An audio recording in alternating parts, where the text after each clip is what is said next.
আমরা যখন long March two Dhaka দেই, তখন ঢাকার অন্তত 20টা জায়গা থেকে হাজার হাজার লাখ লাখ মানুষের মিছিল গণভবনে দিয়ে গিয়েছে।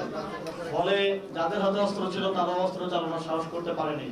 আমাদের ওই ঐক্যটা ধরে রাখতে হবে, ওই স্পিরিটটা ধরে রাখতে হবে, এবং ওই মানুষগুলো যারা সেই মিছিলে ছিল তাদেরকে আবার এনসিপির মিছিলে যুক্ত করতে হবে, যাতে করে আগামী দিনের আমাদের যে গণতান্ত্রিক লড়াই, যে সংস্কারের জন্য যে লড়াই চলছে, এখন আমরা দেখছি একটা নতুন সরকার এসেছে, তারা ভুলে গেছে যে 2024 সাল এবং তৎপরবর্তী সময় বাংলাদেশে কি হয়েছিল। তারা মনে করছে যে তারা জাস্ট আওয়ামী লীগের রেখে যাওয়া আসনে বসে যাবে এবং এভাবেই দেশ চলতে থাকবে।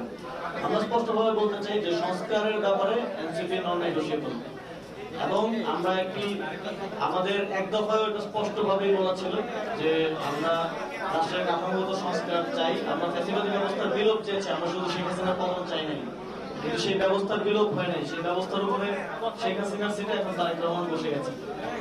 তো আমাদের এই লড়াইটা চালিয়ে যেতে হবে সামনের দিনে, সেজন্য আমাদের প্রয়োজন শক্তিশালী সংগঠন।